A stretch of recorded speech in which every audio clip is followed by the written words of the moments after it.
Welcome back to Raid Shadow Legends. We are here with old Hermit Jorgg. Now, I'm not in love with this guy, but at level 50, he can do some pretty amazing stuff in Faction Wars 21 without any healers in there. We get a burn on the A1. We get an increased attack on the A2 here of 50% for all our attack-based champions. Boost them up. We're going to see this in play. Also, we get a turn meter increase of 20% for all our allies. This is on a 3-turn cooldown. On the A3, we revive 2 random allies, give them 60% HP, a turn meter of 40%, and then Perfect Veil for 2 turns, which actually this Perfect Veil on your attack-based champions comes in really handy going through those waves. Let's see what he can do. We'll start off on Dragons 20, then we'll go to Faction Wars 21, hit a couple other places, and then we'll close it out with an arena battle. Here we are making sure we get that increased attack so that our attack-based champions like our Royal Guard and our Kale hit harder, and we get that turn meter increase to 20% to make sure that we go first over the team, right? We haven't lost anybody yet, but when we do, we're going to bring them back with that Perfect Veil for 2 turns, so they will not be targeted. Sure, they can still be hit by AoE, but they can't be targeted, so they're going to have to pick on somebody else. And they come back with 60% HP. It's pretty good. And a 40% turn meter. It's really not that bad. Again, I'm not in love with this champion, but there we go. 2 turns of Perfect Veil, so it's not going to fall off when he attacks. Watch this. Otherwise, Royal Guard would be attacked right now, right? He's pretty low. He's at 60% HP. He's fragile. They want to come after him, but they can't see him. Where am I? I'm a ghost. There we go. We got that burn up on his A1. So really, he's just here in this kind of scenario just to help you get through the waves quicker. Increased attack of 50% plus that turn meter on a 3-turn cooldown could help you out. And then if you have anybody die, he's in a regen set, so we know we're going to keep him alive. What am I doing with all our revivers and healers nowadays? When you see any of my videos, they are all in regen sets, so they just can't die, and you bring everybody else back. Let's see if we lose anybody here so we can revive them as well. Once we're here, I mean, we get the poisons up with Kale. We get like 1 hit from Royal Guard is good enough. We have so many poisons now that if the dragon inhales, we should be fine. There we go. Brought him back to life. The Veil's going to help us a little bit with AoE damage. Not a crazy amount. 2 turns, and we're good. We got through here pretty quickly. And we wouldn't have been able to do it without the old Hermit. So there he is. Hermit brought us back to life. I don't think this isn't like the best example of it, but it did show you everything that he can do for your attack-based champions, how he's going to bring them back. So really, it kind of was. We're not going to really play with his burn that much. It's a single target burn. We're not going to bring that burn in to do a lot of work, but maybe here we're going to see some more. We are doing Faction Wars 21 without a healer. We don't have a healer on our team, so I can guarantee some people are going to die. We're going to see a lot of people die in a minute. We have Bloodfeather in here. We have the other orc, the Pierced, right there, that just attacked, giving us that decreased attack and decreased defense up on the enemy, provoking at times. I did a guide on him.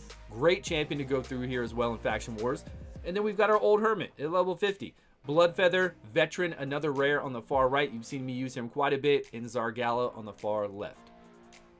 These waves aren't that bad, though. You got to admit, for Faction Wars 21, this group of waves aren't really that terrible.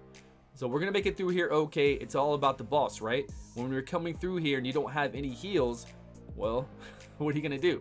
You got to revive. So we're going to keep him alive with his own heals. You can see him with a regen set, and I think he has a regen plus immortal set. Right now, I've changed him up. He's got a regen set with a lot of HP that heals for the same amount, but it's just in a regen set. That's it. All right, here we are. Let's see what we're doing. What are we doing, Stu? Come on. Let's put it on auto. Let's go. We don't need to provoke them. Won't do anything. Maybe I'm trying to make sure we get a good start. We're going to beat this guy quick. Okay, come on. A burn. What am I doing? I don't remember what I'm doing. I actually filmed this quite a long time ago. So we all got provoked. Okay, this boss does the exchange. It's going to take all our buffs. So really, Hermit here is kind of scary. The biggest thing you want on this boss is a decreased attack for you to survive. But instead, we're giving this boss an increased attack when Hermit is here, because we're not going to have everybody in 300 resistance to stop that from happening. But let's see, he's got a 2-turn provoke. If we can shrug that off, he just, no matter what, he's going to take his turn. Even though he's provoked, he's still going to heal. So let's see here. Bloodfeather has lifesteal on. That's why she's staying up. He is doing okay. Hermit's all right. Here we go. We're doing another exchange. People back to life. There we go. Hermit has it. People back to life. Go, Hermit. Okay. The ball stole our reflect off of somebody over here. So still, look at him. He's level 50 and he's holding on. Don't worry, we're going to finish this with a 3-star. We're going to have everybody alive by the time we finish this battle. Because the boss has to do the exchange, the HP exchange. I mean, look at that. Bloodfeather with the lifesteal gear. She's holding on. And then Hermit is still, he's back to full life now. Brought everybody back. We had the veil up. The perfect veil up. And now, let's see. HP exchange. There we go. Now it's time to burn this boss down. We have 12 turns, 11 rounds or so. Bloodfeather doing the decreased defense and the slow speed. Decreased attack is up. Fantastic. It's all about to be thrown back up on all those debuffs are about to come our way though. Don't give him increased attack, please. Okay, sweet. Now we got a lot of debuffs up. Hermit brought Zargala back to life. Here we go. We're gonna make this. And we're not coming in here with a healer. That's pretty damn good. I think that's pretty great for a level 50 that we can dress up to keep alive, to revive our people and make it through here. Sure, bring him with Verask. If you have Verask, bring that in here. It'll be much easier. We got a full-time healer. Plus, then you'll have a reviver. We got to burn up right there. You can see my cursor going over this. And are we going to... It looks close. Is everybody going to be alive at the end? Oh, yeah, we're doing plenty of damage. That's it. All because of the Hermit. If we didn't have him, we would have had to have heals. You can bring either one in, but we are keeping him at level 50, which keeps it pretty doable. If you have decent gear, the regen gear, HP, speed boots, or HP, if you can do it with speed substats. I think that's how I have him right now. When I did this run, I had him HP gloves, HP chest, and speed boots. But I had him with a regen and immortal. So we're bringing him in here with a whole bunch of attack-based champions. Well, 2 of them. We've got Inquisitor Shamal, and then we have Royal Guard again. And we've got our other orc, the Pierced, on the side again. And surprisingly, nobody died on this wave. And I don't think, because we're bringing in Apothecary, we couldn't do this without heals. Let's be honest. This is pretty bad. We're going to get hit by a lot from the boss.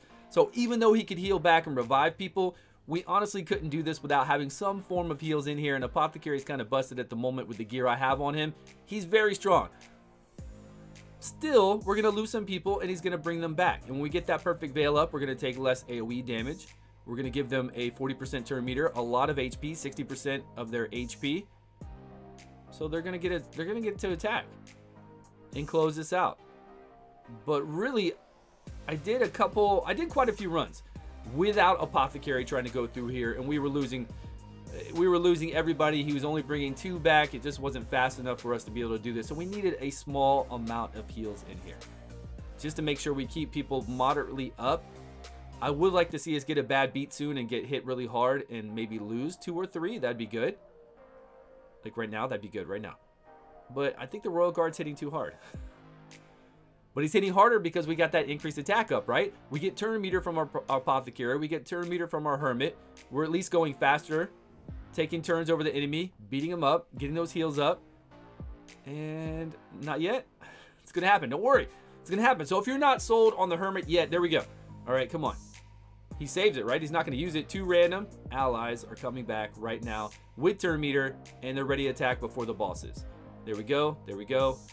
We just got a turn meter boost again with the increased attack, and we were able to attack again. Pretty good. Not the best, again, not the best reviver in the game, but not the worst. I think the best place for him is for you to take him to 50. Now here, obviously, this isn't the best team, and plus I don't have their speeds correctly. Apothecary would boost, and then Hermit would boost. Turn meter increased here, and speed turn meter increased right there from him in Arena, plus the increased attack, which would make our Zargala hit harder. But I didn't have their speeds correctly. But I just wanted to show you, if you're in gold, bronze, gold 2, 1, 2, 3, whatever, if you're lower down and you have a fast lead that also has turn meter increase, and then you have this guy for another turn meter increase plus the increased attack, then you come in there with AoE decreased defense, and then you finish it off with another AoE, it can still work for you. Everybody's roster is different. Not everybody's going to have amazing champions. Sometimes they have the, okay champions. So you got to work with what you've got. Very weird. There's the regen, there's the speed. We've got HP, along with HP and HP. Just more HP because we got him in a regen set. He is booked out. Not that bad. 4 books, 5, 6, 7, 8 books. If you get lucky enough to where you can hit these 2, don't worry about hitting this one. You'll be okay without that additional burn chance here. Masteries, no masteries.